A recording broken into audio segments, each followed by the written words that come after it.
Good morning madam. Good ma'am आप? अरे ma'am, आप मेरे पैर क्यों छू रही हैं? अरे मैडम, आप इस 2 करोड़ की गाड़ी के पैर क्यों छू रही हैं? आप मतलब ठीक है ना आप? सनी एक मिनट, मैं समझाती हूँ। मैम आपने मुझे पहचाना नहीं? नहीं मैम, मैंने आपको नहीं पहचाना। आप कौन? मैं हिमांशी, आपकी स्टूडेंट। माफ करना मैडम, सच में मैंने आपको नहीं पहचाना और मुझे तो समझ नहीं आ रहा आप कहना क्या चाहती है। कौन हिमांशी? इवन मैम मैं खुद कुछ नहीं समझ पा रहा हूँ। वो कह रही है आपको पहचानती नहीं है, आप कह रही हो आप उनको जानती हो। चल क्या रहा है मैम? आपकी तबीयत ठीक है ना पक्का?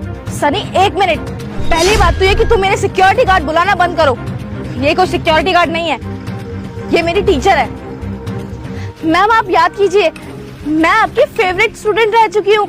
आपने मुझे साइंस सब्जेक्ट पढ़ाया था, आप मुझे स्कूल में पढ़ाती थी, मुझे आप बहुत प्यार करती थी। मैम आप प्लीज एक बार याद करने की कोशिश कीजिए, मैं हिमांशी हूँ। अच्छा, वो 10th B वाली हिमांशी। अरे जो हमेशा 2 चोटी बांध कर आती थी, बड़ा सा चश्मा लगा कर आती थी और हमेशा पढ़ाई करती रहती थी। हाँ मैम, 10th B वाली हिमांशी जो हमेशा 2 चोटी बना के आती थी, चश्मा पहन के आती थी। मैम अरे बेटा, कितनी बदल गई हो तुम। पहले कैसी लगती थी, अब तो बहुत सुंदर लग रही हो। सच बताओ बेटा, मुझे आज तुम्हें देखकर बहुत खुशी हो रही है कि मेरे पढ़ाए हुए बच्चे इतने बड़े और इतने काबिल बन चुके हैं। पर मैम मुझे आपको इन हालातों में देख के बिल्कुल भी खुशी नहीं हो रही है। आप मुझे एक बात बताएंगे, आप ये सिक्योरिटी गार्ड की नौकरी क्यों कर रही हैं? मतलब आप तो टीचर थी, आपके इंस्टीट्यूट से आप अच्छे खासे बच्चों को पढ़ाती थी, आपकी अच्छी फैमिली थी, तो आज आप इन हालातों में कैसे? हिमांशी बेटा, बहुत लंबी कहानी है, फिर कभी बताऊंगी ना। नहीं मैम, मुझे अभी जानना है। दरअसल हिमांशी, मेरे हस्बैंड को ना बेटा कैंसर हो गया था और उनके इलाज करवाने के लिए मुझे अपनी स्कूल की नौकरी छोड़नी पड़ी। ले दे के मेरे पास एक इंस्टीट्यूट था छोटा सा, और उनका इलाज करवाने के लिए मुझे वो इंस्टीट्यूट भी बेचना पड़ा बेटा। और बेचकर मैंने अपने पति का इलाज करवाया और मेरी किस्मत देखो, मेरा इंस्टीट्यूट भी चला गया और मेरे पति भी बचे नहीं। मेरे पति का देहांत हो गया। और हिमांशी बेटा, अब मेरे घर पे जवान 2 बेटियां हैं, मुझे उनकी शादी करनी है और मेरे पास ना उनको पढ़ाने के लिए पैसे, ना शादी करने के लिए पैसे हैं।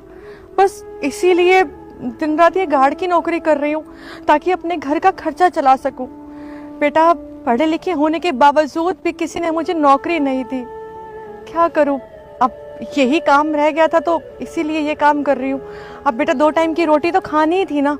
और हिमांशी बेटा, जब मुझे कोई अच्छी नौकरी भी मिलेगी ना तो मैं वो भी कर लूंगी, फिर मैं ये नौकरी छोड़ दूंगी। पर अभी के लिए तो गार्ड की नौकरी करना भी बहुत जरूरी है।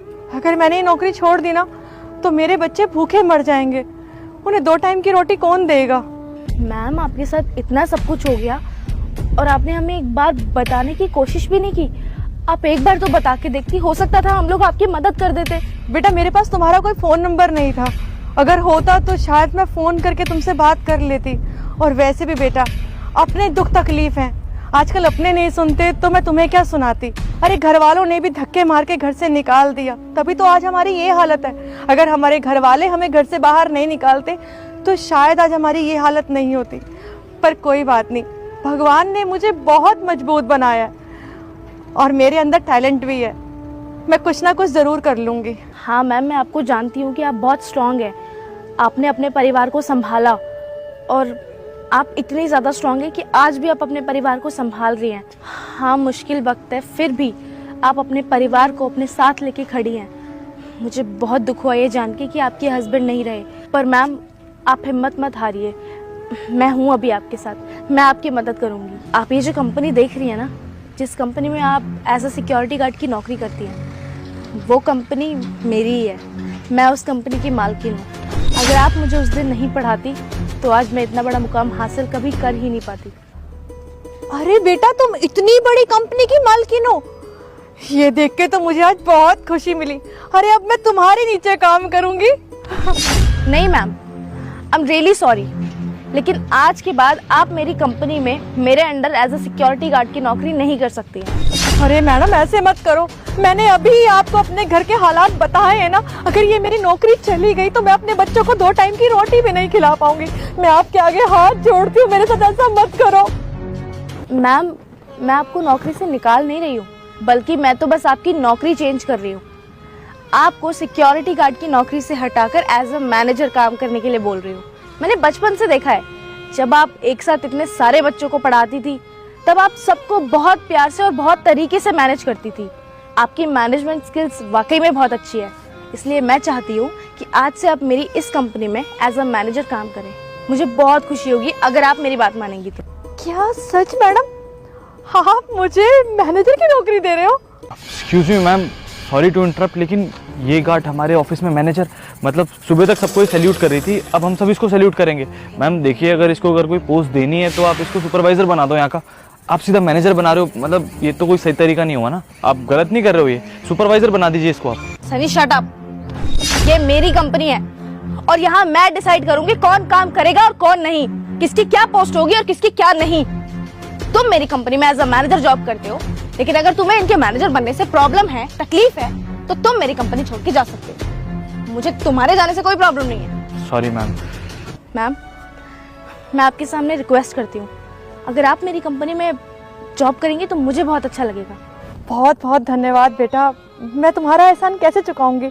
मुझे आज इतनी खुशी हो रही है, जिस बच्चे को मैंने पढ़ाया वो आज इतनी बड़ी कंपनी की मालकिन है और उसमें जरा सा भी एटीट्यूड नहीं है। उसने मेरी भावनाओं को समझा और जो पोस्ट मैं डिजर्व करती हूँ मुझे वही पोस्ट दी। बेटा बहुत बहुत धन्यवाद। मैम, एहसान की तो बात ही नहीं है, उल्टा आपके एहसान है मेरे ऊपर। आपने मुझे मुफ्त में पढ़ाया, उस टाइम पे पढ़ाया जब मेरे पास फीस देने के पैसे नहीं होते थे। अगर आप उस दिन मुझे उतना प्यार नहीं करती, पढ़ाती नहीं, तो आज मैं इतना बड़ा मुकाम कभी नहीं हासिल कर पाती। ये सब कुछ आपकी वजह से हुआ है और ये नौकरी आप अपनी काबिलियत से डिजर्व करती हैं। आइए चलिए।